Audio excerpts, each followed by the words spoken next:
You're listening to iCommunicate with your host, Mark Altman, on Full Service Radio, AM 830 WCRN. Once again, here's Mark. Welcome back to iCommunicate, Find Your Voice. Let's continue our conversation about processes versus outcomes. Mark, we've been talking about home life and school. Now let's talk about how process versus outcomes applies to professionals. Well, Cole, I think, one of the things about professional success, and I'm going to start with the field of sales. Okay, so in salespeople are basically measured by how many sales they make. They get a commission, they're given a quota, a certain goal they have to hit, and basically salespeople are told that if you hit this quota or exceed this quota, you're a star, and if you don't, you're not good enough. And that's really, frankly, how most salespeople are measured. And I often wonder if someone is hitting 130% of their quota, which is amazing, right?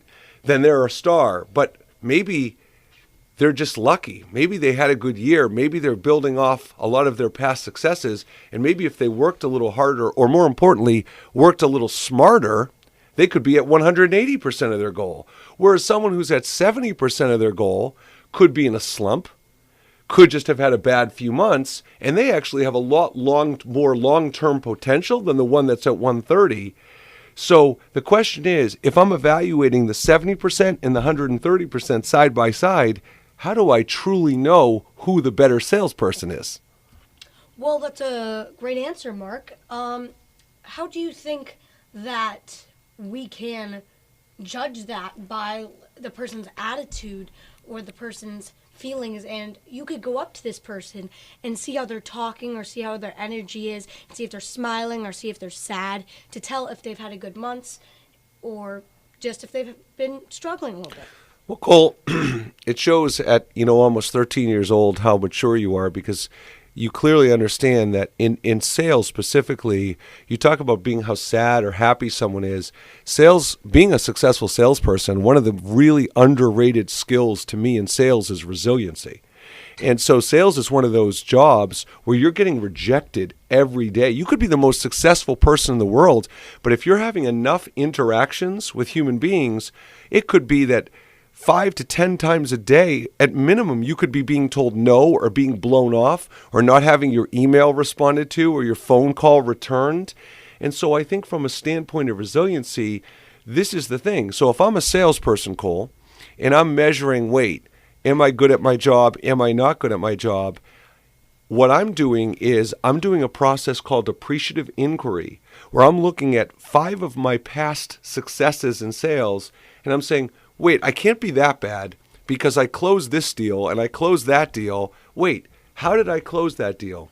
Well, I reached out to the prospect 3 different times using a thank you note, a phone call, an email, a LinkedIn reach out. So I tried different things in my process.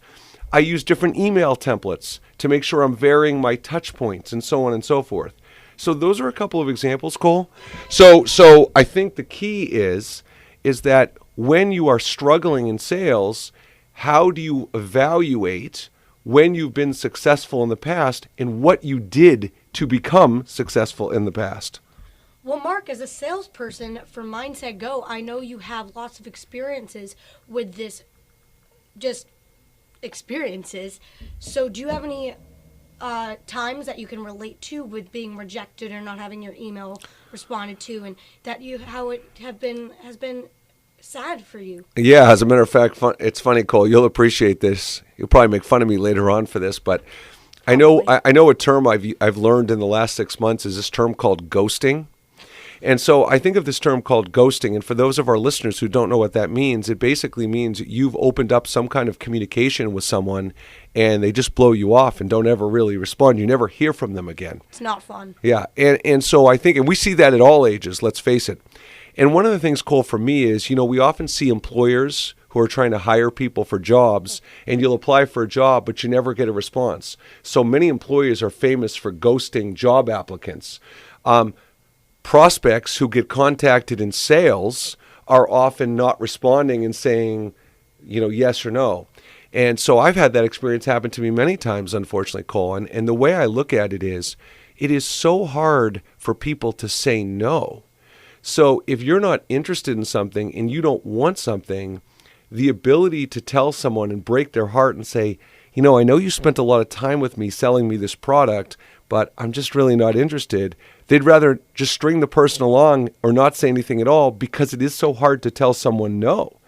And so for me, when I've had that happen in the past, my process to get through that and reduce the amount of ghosting is I tell people up front that I either A, have a thick skin, or B, I'd rather be told no than strung along. And I give people permission to say no, to tell me no, and to not feel bad about it, because I'd rather be told no than strung along and have invested a lot of time and energy and effort to get that success. So that's an example of a process I put in place for that.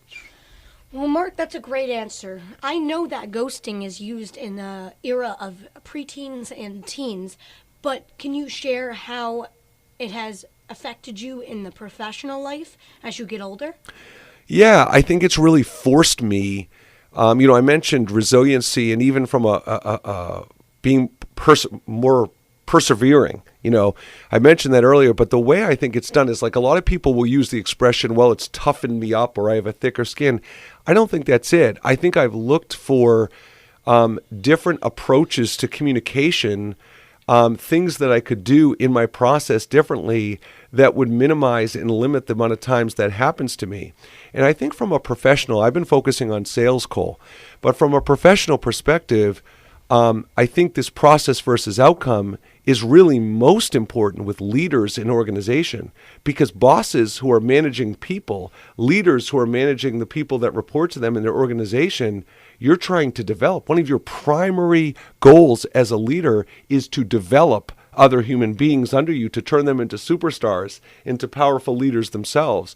So I think those are some areas we really need to focus on, is personal and professional development. Well, Mark, that's a great answer. Thank you.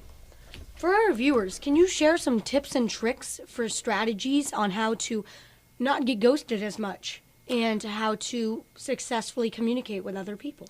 Yeah, so in the example, Cole, I was just talking about with leaders, let me give you an example. One of the things I hear executives complain about a lot, or even mid-level managers, is that people are coming to them with struggles and problems, and they'll give them the answer. And then even though they've given them the solution or the answer, the person keeps coming back repeatedly asking the same question.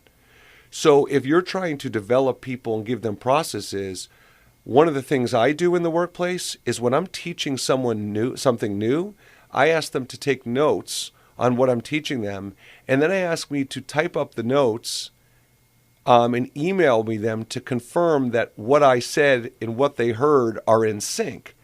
And what I'm doing, Cole, in that is I'm accomplishing three different things at the same time.